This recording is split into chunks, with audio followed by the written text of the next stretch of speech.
Hello दोस्तों, कैसे हो आप सब। आशा करती हूँ आप सभी बहुत अच्छे होंगे। आज की मेरी वीडियो सभी के लिए बहुत इम्पोर्टेंट होने वाली है और अगर ये वीडियो पसंद आए तो लाइक शेयर सब्सक्राइब करना ना भूलिएगा।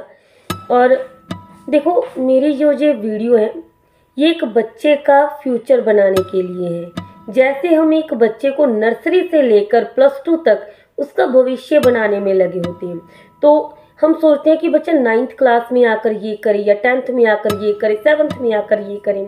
तो हमें बच्चों का नर्सरी से लेकर +2 तक का जो पार्ट है, जैसे कुम्हार अपना घड़ा बनाता है उसके हिसाब से, जैसे कुम्हार घड़ा बनाता है वैसे ही एक अध्यापक नर्सरी से लेकर +2 तक एक बच्चे को बनाता है।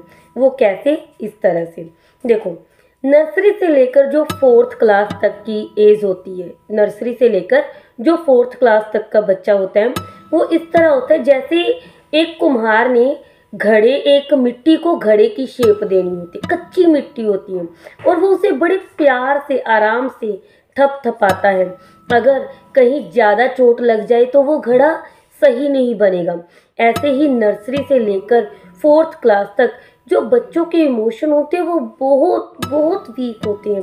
बच्चों की बहुत कच्ची उम्र होती है जिन्हें समझना समझाना एक तरह से बहुत मुश्किल का काम होता है।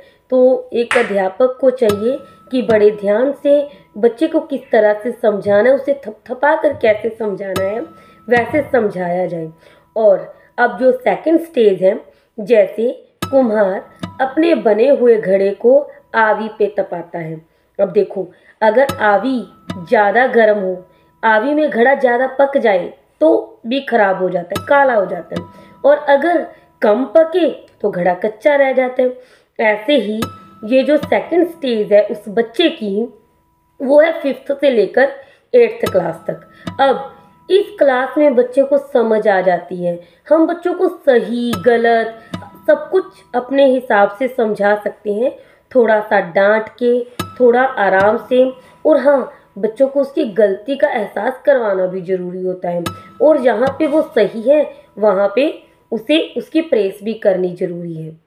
और अब थर्ड स्टेज कौन सी है? जब कुम्हार अपने घड़े को रंग करता है, अच्छे अच्छे रंगों से उसे सजाता है। और वो स्टेज है एक बच्चे की 9th और 10th क्लास। अब यहाँ पे बच्चे की बिल्कुल एक अलग मोड़ पे आ जाती है। यहाँ पे एक बच्चे में ईगो भरने लग जाती है। तो अब यहाँ पे बच्चे को क्या है कि उसे आराम से प्यार से रंग करना है, और अगर एक कोट खराब हो जाए तो उस पर दूसरे कोट से कलर करना पड़ता है, लेकिन साथ में उसे समझा कर। और जो थर्ड स्टेज है कुम्हार की, वो कौन सी होती है? जो घड़े को रंग करता है। अब आ जाती है चौथी और लास्ट स्टेज।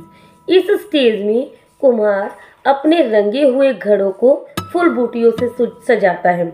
वही स्टेज है +1 +2। देखो, यहाँ पर आकर बच्चा एक टीचर की बराबर का हो जाता है और बच्चे की ईगो 9th 10th से भी ज़्यादा हो जाती है। तो यहाँ पर बच्चे को फ्रेंडली के साथ साथ उसे डिसिप्लिन में किस तरह से रहा जाए, ये भी बातें बड़े आराम से बड़े प्यार से समझा कर ही वो समझ सकते हैं, क्योंकि वो एक ऐसा घड़ा है जो पहले ही ऑलरेडी पक चुका है और उस पके हुए घड़े को अब हम सिर्फ और सिर्फ सजावट कर सकते हैं। तो ये मेरी आज की वीडियो थी, और अगर आप अपनी तरफ से कोई व्यू देना चाहते हो तो कमेंट बॉक्स में ज़रूर दीजिएगा। थैंक्स।